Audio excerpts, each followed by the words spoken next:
السلام علیکم ناظرین، آپ سب لوگ کیسے؟ اللہ سے دعا کرتی ہوں آپ اچھے ہوں گے۔ آپ بھی میرے حق میں دعا کریے گا، میری ویڈیو کو لائک کریے، چینل کو سبسکرائب کریے گا۔ میں آپ کو پیاری سی حدیث سناتی ہوں۔ اب وہ وقت آ گیا کہ اعلان نبوت کے چوتھے سال سورہ حجر کی آیت فَاصْدَعْ بِمَا تُؤْمَرُ نازل ہو گئی اور حضرت حق جل شانہ نے یہ حکم فرمایا کہ اے محبوب، آپ کو جو حکم دیا گیا اس کو علل اعلان بیان فرمائیے۔ چنانچہ اس کے بعد اعلانی طور پر دین اسلام کی تبلیغ فرمانے لگے اور شرک و بت پرستی کی کھلم کھلا برائی بیان فرمانے لگے، اور تمام قریش بلکہ تمام اہل مکہ لیک پورا عرب آپ کی مخالفت پر کمر بستہ ہو گیا، اور حضور صلی اللہ علیہ وسلم اور مسلمان کی ایذا رسائیوں کا ایک طوفانی سلسلہ شروع ہو گیا۔ سبحان اللہ۔ تو دیکھیے آپ صلی اللہ علیہ وسلم نے کس طرح پہلے 3 سال تک بہت چھپ کر، کیونکہ آپ کے بہت دشمن تھے اور شرک کی انتہا تھی، جاہلیت کی انتہا ہو چکی تھی، کیونکہ لوگ شراب پینا، جوا کھانا، شراب پینا، اور یہاں تک کہ لڑکیوں کو زندہ گاڑ دیا جاتا تھا۔ تو یہ جاہلیت کا ایسا دور تھا جو شاید کبھی کسی نے اللہ تعالیٰ کبھی کسی کو نہ دکھائے۔ اور جب میں آپ صلی اللہ علیہ وسلم نے دین کی شروعات کی، اسلام پھیلانے کی، دین پھیلانے کی شروعات کی، تب پہلے تو آپ نے اپنے دشمنوں سے بچنے کے لیے خاموشی سے شروعات کی، آہستہ آہستہ، پھر دھیرے دھیرے دین پھیلتا گیا اور دین سب کو سمجھ میں آنے لگا۔ اور وہاں پھر آپ صلی اللہ علیہ وسلم کی جب بی بی فاطمہ آپ کے گھر تشریف لائیں، اللہ تعالیٰ نے انہیں آپ کے گھر پیدا کیا، تب آپ صلی اللہ علیہ وسلم اپنی شہزادی کے ساتھ کھیلا کرتے تھے، آپ سے محبت کیا کرتے تھے، آپ کو گود میں لیا پہلے عرب میں بچوں کو گود میں لینا بہت برا سمجھا جاتا تھا، بچوں کو کوئی بھی گود میں نہیں لیتا تھا اور بچوں سے محبت نہیں کرتا تھا، اور لڑکیوں کو تو زندہ گاڑ دیا جاتا تھا پیدا ہوتے۔ استغفر اللہ، دیکھیے کتنی جہالت تھی۔ تو آپ صلی اللہ علیہ وسلم نے جب لوگوں نے دیکھا آپ اپنی بیٹی سے اتنی محبت کرتے ہیں، جب آپ اپنے گھر میں ہوتے تھے، تب بی بی فاطمہ آپ کے گھر تشریف لاتی تھی، کہتی تھی بابا جان، تب آپ کھڑے ہو جاتے تھے اٹھ کر اور آپ کے ہاتھ پکڑ کے ہاتھ کا بوسہ لیا کرتے تھے، اتنی عزت دیا کرتے تھے وہ اپنی بیٹی کو۔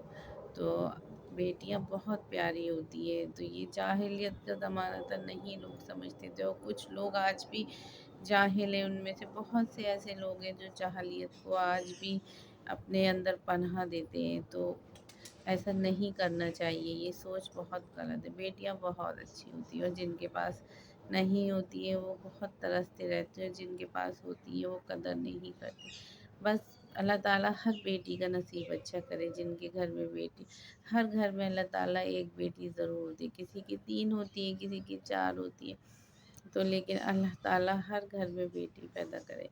جب ایک شخص نے آپ صلی اللہ علیہ وسلم سے پوچھا کہ آپ صلی اللہ علیہ وسلم، جب اللہ تعالیٰ خوش ہوتا ہے تو کیا کرتا ہے؟ آپ صلی اللہ علیہ وسلم نے ارشاد فرمایا کہ جب اللہ خوش ہوتا ہے تو کسی کے گھر بیٹا پیدا کرتا ہے اور کہتا ہے اپنے باپ کا بازو بن۔ پھر اس نے سوال کیا جب اللہ تعالیٰ بہت خوش ہوتا ہے تو کیا کرتا ہے؟ آپ نے جواب دیا جب اللہ تعالیٰ بہت خوش ہوتا ہے تو اس کے گھر ایک بیٹی پیدا کرتا ہے۔ پھر اس نے سوال کیا کہ اللہ تعالیٰ جب اور زیادہ خوش ہوتا ہے تب کیا کرتا ہے؟ تب آپ نے پھر جواب دیا جب اللہ تعالیٰ اور زیادہ خوش ہوتا ہے تو اس کے گھر دوسری بیٹی پیدا کرتا ہے۔ پھر اس نے تیسری بار سوال کیا کہ اللہ تعالیٰ جب سب سے زیادہ خوش ہوتا ہے آپ صلی اللہ علیہ وسلم، تب اللہ تعالیٰ کیا کرتا ہے؟ تب آپ نے جواب دیا جب اللہ تعالیٰ بہت بہت بہت اور سب سے زیادہ خوش ہوتا ہے تو اس کے گھر تیسری بیٹی پیدا کرتا ہے۔ تو سبحان اللہ، دیکھیے اللہ نے بھی ہمیں بتایا جب اللہ تعالیٰ کی رضا ہوتی ہے، جب اللہ تعالیٰ کسی سے خوش ہوتا ہے تو اسے بیٹی پیدا کرتا ہے، اور بیٹی سے گھر میں رحمت آتی ہے۔ بیٹیاں بہت پیاری ہوتی ہیں۔ جاہلیت کے زمانے میں بہت زیادہ بیٹیوں کو دفن کر دیا جاتا تھا زندہ، استغفر اللہ۔ اور اس لیے پھر آپ صلی اللہ علیہ وسلم نے جب آپ کی شہزادی پیدا ہوئی، لوگوں نے دیکھا کس طرح سے آپ صلی اللہ علیہ وسلم محبت کرتے ہیں، اور دین بھی پھیلنے لگا تھا، تو پھر لوگوں نے ایسا کرنا بند کر دیا، کیونکہ آپ صلی اللہ علیہ وسلم نے ساری جاہلیت ختم کر دی، شراب کو بھی حرام بتایا۔ لیکن آج بھی لوگ پیتے ہیں، لیکن پینا نہیں چاہیے، بہت نقصان کی۔ آپ صلی اللہ علیہ وسلم نے وہی چیزوں پر حرام بتایا جو چیزیں ہمارے لیے نقصان والی ہیں، جو چیزیں ہمارے لیے اچھی ہیں وہی آپ صلی اللہ علیہ وسلم نے ہمیں بتایا کہ حلال ہے۔ تو دیکھیے آپ جہاں دور دور تک جب آپ کی سیرت پر نظر ڈالیں گے، آپ کے زندگی میں آپ نے جو بھی ہمیں بتایا، آپ ہر جس بھی چیز پہ نظر ڈالیں گے وہ سب ہماری زندگی کے لیے بہتر ہوں گی، ایک اچھا انسان بنانے کے لیے بہتر ہوں گے۔ آپ صلی اللہ علیہ وسلم نے ہر انسان کو ایک نیک اور سچا انسان بنایا، بتایا ہمیں کہ ہم انسان تو ہیں لیکن ہمارے اندر جو کمیاں ہیں، جو ہماری برائیاں ہیں، کس طرح سے ہم انہیں دور کر سکتے ہیں، اور کس طرح سے ہم اپنی زندگی کو خوبصورت بنا سکتے ہیں۔ تو انہوں نے تو بہت کچھ سہا، آپ صلی اللہ علیہ وسلم نے ہم اپنی امت کے لیے بہت کچھ سہا، اتنا سہا کہ شاید کبھی کوئی کسی کے لیے نہیں سہ سکتا۔ اور آپ سے وعدہ لیے کہتے ہیں، ہر ایک نبی کی تو اللہ تعالیٰ نے انہیں یہ حق دیا تھا کہ ہر ایک نبی کی دعا ضرور قبول ہوگی، اگر وہ کوئی بھی دعا مانگ لے۔ تو آپ صلی اللہ علیہ وسلم چاہتے تو جب آپ کی والدہ کا انتقال ہوا تب وہ چاہتے تو مانگ سکتے تھے کہ آپ کی والدہ کو اللہ ان کے لیے زندہ سلامت کر دے، کہ آپ بہت چھوٹے تھے اور ان کے بنا زندگی گزارنا بہت ہی مشکل تھا، لیکن اللہ پہ بھروسہ تھا انہیں، اللہ ان کے ساتھ تھا، اللہ نے انہیں بھیجا تھا۔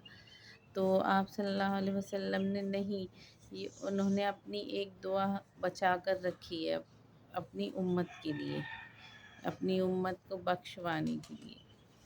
دیکھیے وہ کتنے ہمارے لیے انہوں نے اپنی دعا بچا کر رکھی، وہ چاہتے تو اپنی امی کو زندہ کروا سکتے تھے، اللہ زندہ کر دیتا، کیونکہ ہر ایک نبی کی دعا پوری ہونا ہے، اگر وہ کچھ بھی مانگیں گے وہ اللہ کر دے گا۔ لیکن آپ نے نہیں مانگا، آپ نے اپنی امت کے بارے میں سوچا، اور امت نہیں سوچتی ہے آپ صلی اللہ علیہ وسلم کے بارے میں۔ ہم کیوں نہیں سوچتے؟ ہم اتنے جاہل ہو چکے ہیں، اتنے بے ایمان ہو چکے ہیں، اتنے جھوٹے ہو چکے ہیں، اور میں کیا کہوں، مجھے سمجھ میں نہیں آ رہا۔ ہم مطلب ایک طرح کے بہت ہی ہمارا کردار اتنا بیکار ہو چکا ہے، ہم مطلب کچھ نہیں سمجھتے ہیں، اچھا برا کیا ہے ہمارے لیے، بس ہمارے لیے عیش و آرام کی زندگی، پیسہ، بس یہی سب بہت کچھ ہے، لیکن ایسا نہیں سوچنا چاہیے۔ آپ صلی اللہ علیہ وسلم کو تو اللہ تعالیٰ نے وہ اتنے محبوب تھے آپ صلی اللہ علیہ وسلم، اللہ تعالیٰ کے آپ کا سایہ بھی اللہ نے اپنے پاس رکھ لیا۔ تو گنبد خضرا کا آج بھی پرچھائی نہیں بنتی ہے، پرچھائی کو سایہ کہتے ہیں، تو سایہ نہیں بنتا ہے۔ تو آپ نے اللہ چاہتا تو بہت زیادہ انہیں اور عمر دیتا جو یہاں رہتے وہ، لیکن اللہ کو ان سے بہت محبت تھی، تو اللہ نے انہیں اپنے پاس پھر سے واپس بلا لیا۔ لیکن جتنے ٹائم کے لیے بھیجا، ہمیں دین، اسلام، قرآن سب کچھ رکھا ہے مل گیا۔ آپ صلی اللہ علیہ وسلم نے ساری محنت کے لیے، ہمیں کچھ محنت بھی نہیں کرنا پڑی، لیکن پھر بھی ہم قدر نہیں کرتے ہیں اپنے اسلام کی، اپنے دین کی۔ آپ صلی اللہ علیہ وسلم نے بنایا ایک مسلمان کا سب سے زیادہ نرم دل ہونا ضروری ہے، ایماندار ہونا ضروری ہے، اور سچا ہونا ضروری ہے، نمازی ہونا ضروری ہے۔ بس یہ چھوٹی چھوٹی چیزیں جو ہم اپنے اندر اختیار کر لیں تو ہم بھی ایک بہت بہتر اور اچھے انسان بن سکتے ہیں۔ اور ہم اپنے دل کو غلاظتوں سے بھر لیے، ہمارے اندر غلاظت بھر چکی ہے، اللہ سے دعا کریں اللہ تعالیٰ اس غلاظت کو نکال کر پھینک دے اور ہمیں اچھا اور نیک انسان بنا دے۔ آپ صلی اللہ علیہ وسلم کی امت ہیں ہم، سبحان اللہ۔